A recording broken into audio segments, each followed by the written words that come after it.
Buenas noches, bienvenidos a una nueva edición del Café del Correo, el programa de análisis y debate de la actualidad en la provincia de Cádiz. Está hoy con nosotros Daniel López Marijuán, Enrique Montiel, Emilio de la Cruz y Manolo Gómez de la Torre. El primer tema que les planteamos a nuestros invitados es la que podríamos llamar Guerra de las Banderas. Después de aquellos debates sobre la utilización del mástil de la Plaza de Sevilla, si al principio de la llegada del actual equipo de gobierno, si se había dejado de poner o no la bandera de España, luego si se utilizaba el pendón de Cádiz para no poner la bandera de España. El día de la República, el 14 de abril, el Ayuntamiento organizó un acto en recuerdo de los concejales que en julio del 36 eran miembros de la Corporación Municipal de Cádiz y fueron posteriormente asesinados.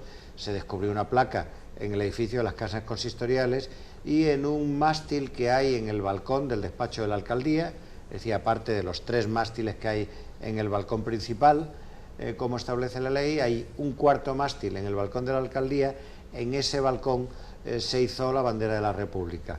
El subdelegado del Gobierno, Javier de Torres, presentó un requerimiento, una demanda ante los juzgados de Cádiz, y un juez de Cádiz ordenó la retirada inmediata de la bandera de la República, y eso hizo el equipo de gobierno, no sin antes haber culpabilizado al PP de que le hayan obligado a retirar esa bandera y de no haber actuado cuando antes en ese mástil se habían izado las banderas arcoíris, el Día del Orgullo Gay, y el Día de los Scouts, la bandera Scouts. Bueno, ¿quién habla? ¿Daniel? Sí, en principio no soy partidario de muchas banderas, pero en definitiva los que somos republicanos, y yo lo soy, digamos, reivindicamos la necesidad, digamos, no ya meramente romántica o sentimental, ¿no?, de lo que supuso efectivamente la bandera de la Segunda República cuanto a conquista de libertades, ¿no?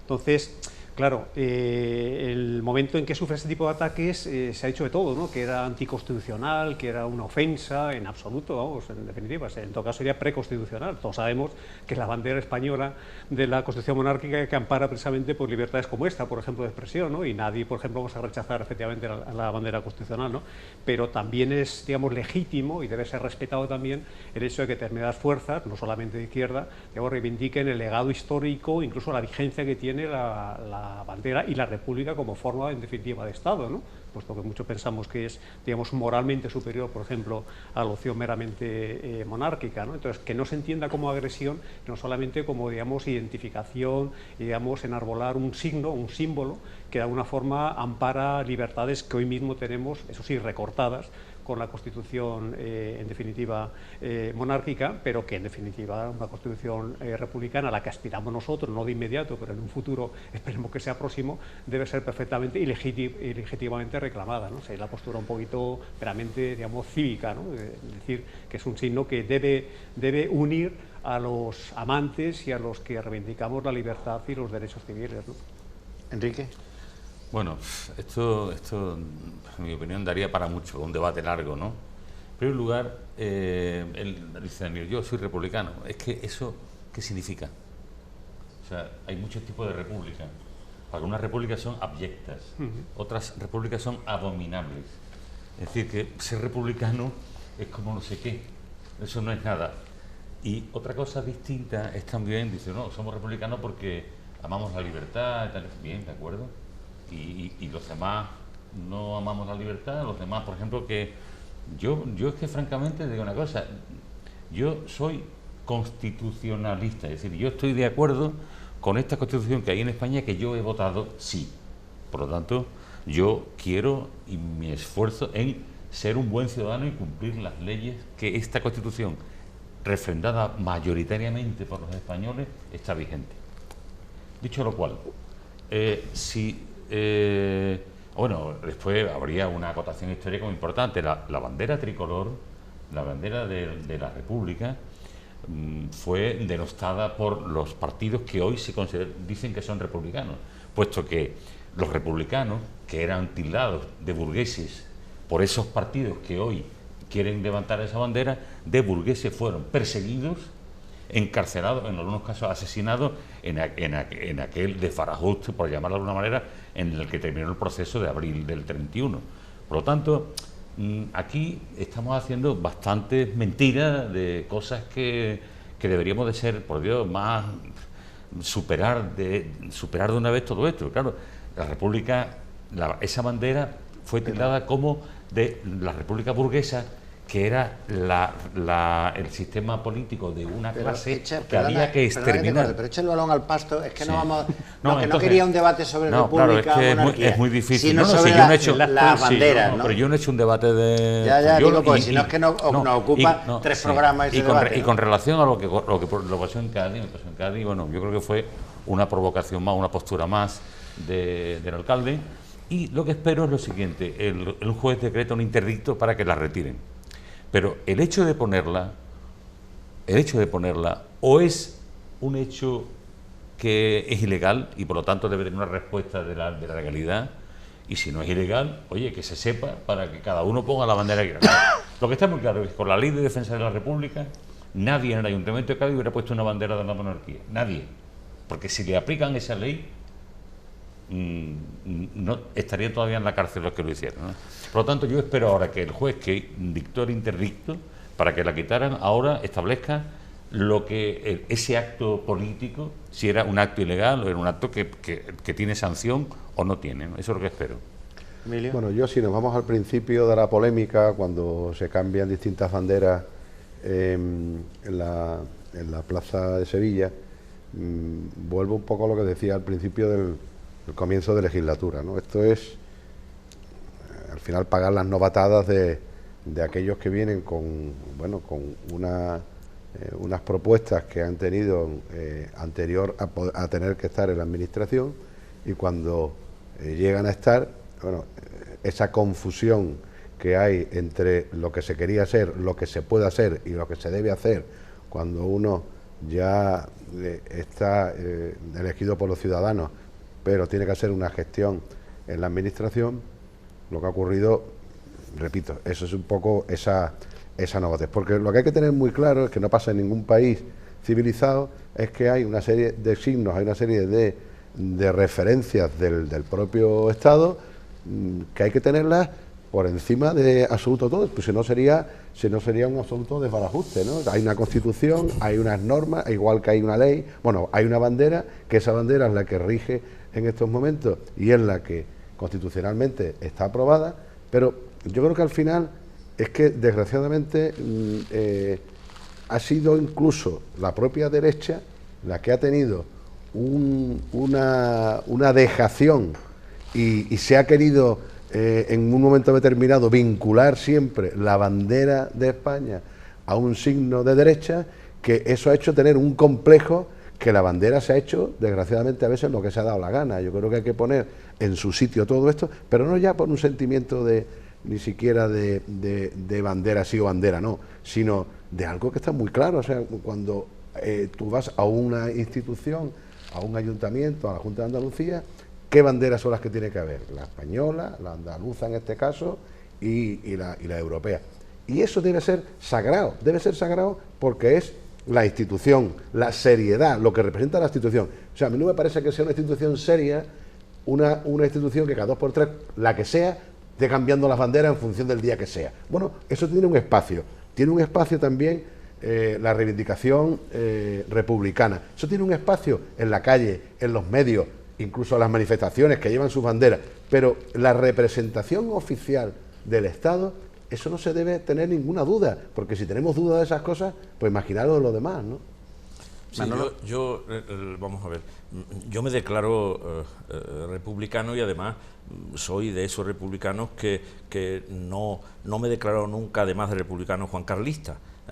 Que es una moda y era una especie de pronunciamiento que solían hacer alguna gente al decir yo soy republicano, pero no obstante soy juancarlista porque el rey ha jugado. No, yo he sido republicano a secas y además he seguido entendiendo que desde el punto de vista racional aunque en este tema es difícil, porque curiosamente después de tantos años todavía, cada vez que se aborda el tema de la República, se aborda con una connotación de enfrentamiento que debiera ya haber desaparecido, pero bueno, sigue siendo así. Por tanto, cada vez que se habla del tema de la bandera o se habla de esto, se aborda desde un punto de vista crispado, en el que unos piensan que un acto como ese los ofende o lo contrario. Yo de lo del otro día, y por eso no me voy a extender en el tema de república y monarquía, aunque desde el punto de vista racional, pues siempre he pensado que es mejor un régimen en el que se elige a su representante cada 4 años, que el hecho de aceptar que por nacimiento alguien tiene garantizado el ejercicio del poder político. Por tanto, es en ese ámbito. Yo de lo del otro día, fijaros, lo que le doy más importancia es a la lápida que se puso en el ayuntamiento con la relación de concejales que después del golpe de Estado y a los pocos días fueron fusilados. Y el tema de la bandera, lo que me parece que únicamente, y de una manera yo creo que torpe, ha contribuido a que el acto importante, que era el reconocimiento de que por primera vez en el ayuntamiento y después de muchos años se era capaz de reconocer que había habido unos compañeros anteriores hace muchos años que por hacer lo mismo que ahora estaban haciendo los que estaban allí, pues habían sido fusilados. Y que ese era un reconocimiento que tenía que haber, lo mismo que durante el franquismo se encargó de recordar constantemente y en muchos sitios pues a los que ellos consideraban sus mártires. Por tanto, yo creo que el tema de la bandera, que duró unas horas porque no iba a poder durar mucho más, pues resulta que vino a tapar lo que hubiese sido la gran noticia y la gran foto de que en Cádiz todo el mundo hubiese sabido que se hacía un homenaje a algunos familiares que estaban presentes, a otros familiares que por el hecho de ser simplemente concejales, como el resto de los que estaban allí, pues habían sido fusilados. Y de lo otro, lo único que me llamó también la atención es la celeridad con la que muchas veces la justicia, a instancia del poder político, en este caso del delegado por el interdicto que había puesto, se dio para que este tema en cuestión de 2 horas hubiese sido. Ojalá la justicia actuase con esa celeridad en temas que sí verdaderamente son importantes para las personas. Bueno, si os parece, cambiamos de tema. Publicó el Diario de Cádiz días pasados el informe de la UDICO, la Unidad de Delincuencia Organizada, o no sé cómo es el nombre de las siglas, y el crimen organizado de la Guardia Civil, el informe que había elaborado acerca de la desaparición de 21 millones de euros del Plan Bahía Competitiva. Recordarán aquel plan de la época del gobierno Zapatero que se puso en marcha a raíz del cierre de Delphi, que eran unos incentivos económicos para la ubicación de empresas. Vino un empresario gallego, Dávila Ubiña creo que se llamaba, para instalarse. Se le indicó desde parte de las instancias políticas del momento, el coordinador de aquel programa, que era Antonio Perales, la Diputación, la Junta, que instalara su industria en Alcalá de los Gazules. Se le dieron por anticipado 21 millones y desaparecieron los 21 millones.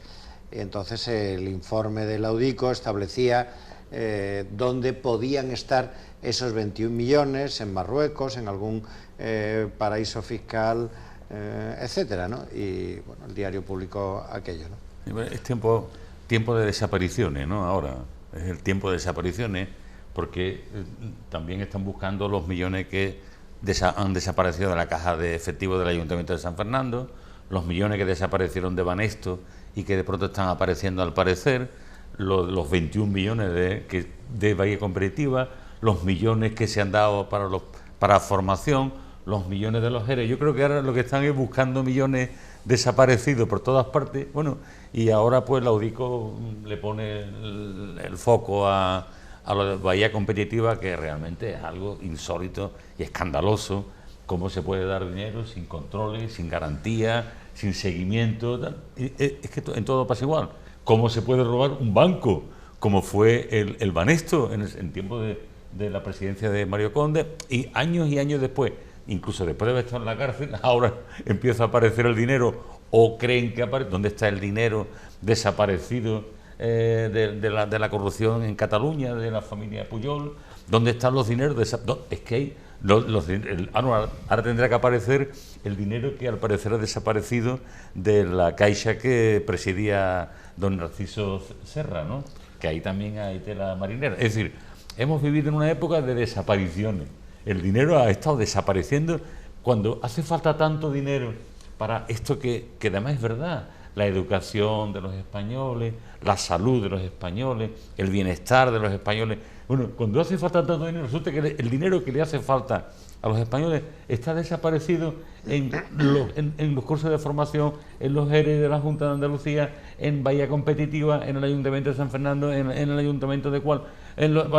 ¿Y qué está pasando aquí? Porque claro, todo lo que... Bueno, lo de Granada, por ejemplo, pues también es otro tema de desaparición de dinero, presumiblemente, ¿no? Como diría don Fernando, bajando al pasto. ¿No? Pero ¿te parece poco pasto el que he puesto aquí? Pero, ¿tú eres profesor de biología? Biología y geología, sí. El primer principio de la termodinámica no es que la materia ni se crea ni se destruye, solo se transforma. No, pues atendiendo a esas cosas que suele utilizar Miguel Ángel Aguilar, el dinero ni se crea ni desaparece, sino cambia de lugar, ¿no?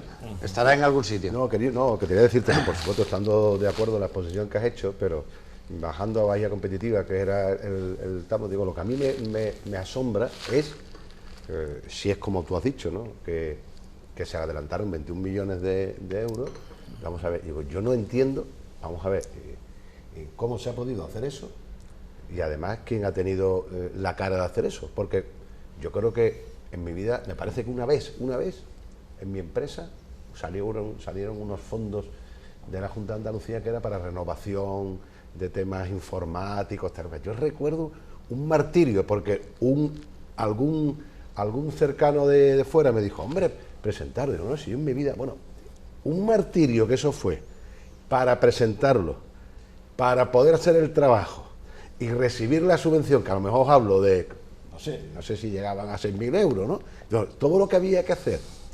Y por supuesto tú tenías que adelantar, gastarte el dinero, demostrar que la inversión la habías hecho y después, con todo el mecanismo burocrático, o sea, yo no entiendo cómo es posible que haya un proceso en el cual, de la fórmula que sea, te pongan por adelantado 21 millones de euros. Eso me parece algo, vamos, escandaloso.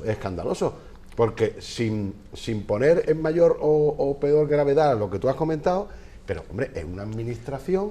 Pero todo forma parte del todo, Emilio, todo es el todo. Sí, pero es lo que tenemos que hacernos mirar. Pero bueno, el señor de Banesto, si era el presidente de Banesto, tenía las posibilidades de hacer mucho cuelo en Banesto, porque para eso era el presidente, quiero decir. Ahora, una administración... Sí, pero luego lo hemos pagado los españoles. Sí, pero que te quiero decir, que si te digo los mecanismos, pero que en un Bahía Competitiva, donde se supone que hay un organismo que tiene que ver los proyectos, que los tiene que valorar y que tiene, entre otras cosas, porque vuelvo a repetir, en estos ejemplos que he puesto, tenías que presentar, es decir, hemos tenido que presentarnos para un concurso nacional, pues para estar clasificado, tú sabes todo lo que te piden, ¿entiendes? Que a veces te aburre y dices, no llego, o salen normativas. Vamos, bueno, yo he puesto el ascensor en mi comunidad, hemos pagado, y hasta que no presentaron la factura, haber pagado el ascensor, no te han dado una subvención. Es que eso es lo correcto, yo creo que algún día, y no en el mundo mundial, sino en la provincia de Cádiz, creo que una de las mejores contribuciones a la democracia que podría hacerse es ser capaces de sentarse y de decir, vamos a ver, de los últimos 20 años, el dinero que ha llegado a esta provincia, los objetivos que se supone que cada uno de estos planes porque se tenían, cuánto se ha cumplido de los objetivos y cuánto dinero se ha ido, no se sabe cómo, a dónde. Y es que es curioso porque una vez tras otra, cada vez que se reúnen los políticos, dicen, y esta, su provincia siempre, es la peor tratada, porque aquí nunca se han acordado de nosotros, porque aquí nunca ha venido dinero, porque esto está abandonado por el gobierno, bien sea de uno del turno del otro. Bueno, pero ¿se es capaz de saber cuánto dinero ha venido a esta provincia en distintos planes, con el objetivo de crear cada uno de ellos cuántos miles de puestos de trabajo? Lo hemos comentado aquí algunas veces. Y cuánto se ha cumplido generalmente de eso, y sobre todo del dinero que venía, cuánto se devolvió, si es que se devolvió, o cuánto no llegó del que se había prometido que iba a llegar, etcétera, etcétera. Pues claro, nos encontramos, es llamativo que en un caso como este, de Bahía Competitiva, estamos hablando de una subvención, pero que eso contribuye a que unos empresarios creen en Panamá unas empresas pantalla, que ahora la propia informe de la Guardia Civil dice que es dificilísimo seguir la pista de ese dinero. Te está diciendo prácticamente, y mira que están acostumbrados a investigar y a seguir, pero te están diciendo, mira, Fernando hablaba de Marruecos, que es lo que están buscando, el dinero de San Fernando, ese dinero, lo están buscando en Marruecos, porque llevan buscando los años. Porque ese dinero no va a venir. Cuando tú decías que ahora están apareciendo una mínima parte del dinero que ha desaparecido. En el caso de Conde, pues están hablando de 13 millones que parece que han recuperado, de 26 que parece que tenía distraído Conde, por ahí. Pero volvamos aquí a la provincia. Y bueno, y la pista, Qualitifo, y el otro caso de aquí... Rodríguez de Casa. Bueno... Ese no aparece ni él. Entonces, es que ya es que empieza esto. Y por terminar, y de verdad sin atisbo de hacer demagogia, pero si esto, cuando ocurre en países del tercer mundo, o ha ocurrido en América Latina, con esa especie de superioridad moral que parece que tenemos los que estamos aquí, decimos, claro, es que esos son países bananeros, son repúblicas bananeras. Aquí, en este lavado, se ha llevado por delante una institución como la monárquica, por lo mismo, hay corrupción, dinero que no se sabe de la herencia de su padre, que cuando es lo de Pujol se hace mucho hincapié, pero cuando los del rey, pues parece que no se vuelve a preguntar por eso. Aquí han caído presidentes del Consejo General del Poder Judicial, ahora estamos viendo presidentes de comunidades autónomas, alcaldes, no sé cuánto. Bueno, es que hasta dónde tiene que llegar la situación para decir, basta ya.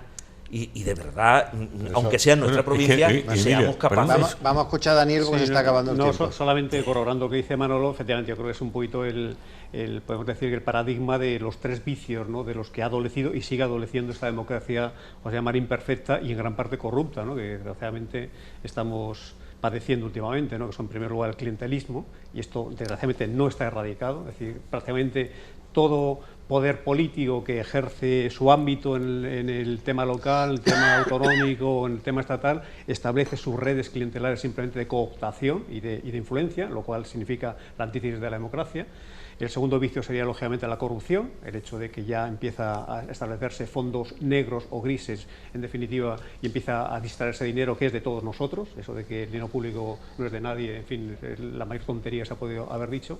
Y luego, por último, en definitiva, la opacidad, ¿no?, el hecho de que no haya transparencia y no haya mecanismos, digamos, de fiscalización y de prevención del delito, porque estamos viendo que, efectivamente, la democracia por lo menos funciona en el sentido de que los jueces, los fiscales, la policía actúa, pero a posteriori, no, es que nosotros tenemos que tener las garantías para que de manera preventiva se puedan evitar este tipo de vicios, este tipo de acciones absolutamente funestas y realmente corruptas, ¿no? Entonces, estamos en una situación, en la parte positiva, en la que por lo menos se destapa y sale a la luz este tipo digamos, de escándalos, pero digamos en una situación muy negativa porque estas actuaciones llegan tarde, mal y además sin posibilidad de recuperar ni siquiera parte del dinero que se ha distraído de las arcas del Estado, ¿no? Entonces, situación realmente muy, muy preocupante. Es muy posible que con esa superioridad moral que yo antes decía, que parece que tenemos los de aquí, bueno, que en Brasil una presidenta vaya a ser destituida de poder por sospecha de que podía haber financiado a su partido con cargo a fondos que eran de empresas estatales.